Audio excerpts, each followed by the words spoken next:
075两栖攻击舰众多细节曝光，为何说是岛屿夺环利器？我们看到075型的这个两栖攻击舰上呢，仅就是飞行甲板上就是就有5个直升机的起降点，就是5架直升机可以同时的起降。人民海军拥有的万吨级作战舰艇，除了055型驱逐舰以外，还有航母071型船坞登陆舰、075型两栖攻击舰。其中075型两栖攻击舰是最新型的，首舰海南舰去年4月服役，第2艘广西舰则在近期才服役。这2艘舰极大地提升了海军两栖作战能力。此前，071型船坞登陆舰井冈山舰、长白山舰、五指山舰等几座大山是海军两栖登陆的代表。解放军报3月曾发表一篇文章，一位两栖攻击舰舰长的梦想航迹。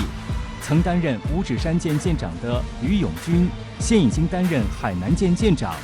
吕永军指出，五指山舰排水量超2万吨，身躯已经非常大了，但在海南舰面前却只能算个小弟。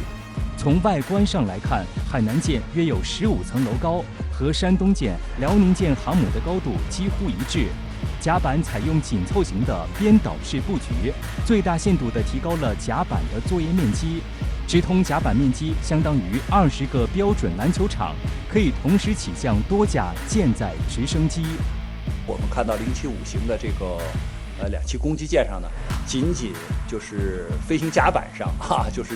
就有5个直升机的起降点，就是5架直升机可以同时的起降，况且它下面还有这个机库里边还可以放更多的这个直升机，所以一旦它执行两栖任务的时候，它的直升机的起降的这个架次要比这个071型的要起码翻番再有呢，就是它的吨位也比071型的要大，它底下的这个坞舱呢，打开以后，它肯定装的这种就是气垫船，还有两栖坦克、两栖装甲车的数量也一定比071型的这个船坞登陆舰要多。解放军报此前还发表两栖攻击舰为啥这么火的文章，指出两栖攻击舰与船坞登陆舰、坦克登陆舰等相比优势明显，对登陆部队和装备的运输更为集中、经济、高效，防护能力也更全面。在今后的海上作战中，可以和驱护舰组成两栖突击编队，对目标地域实施突然打击，开辟登陆场；也可以和登陆舰、船坞运输舰等组成大型输送编队，实施成舰制战略支援投送；还可以编入航母编队，执行战役级作战任务，或长期在前沿部署。两栖攻击舰比较火，就是说它是可以形成一个立体的、垂直的。就是多维度的一个登陆，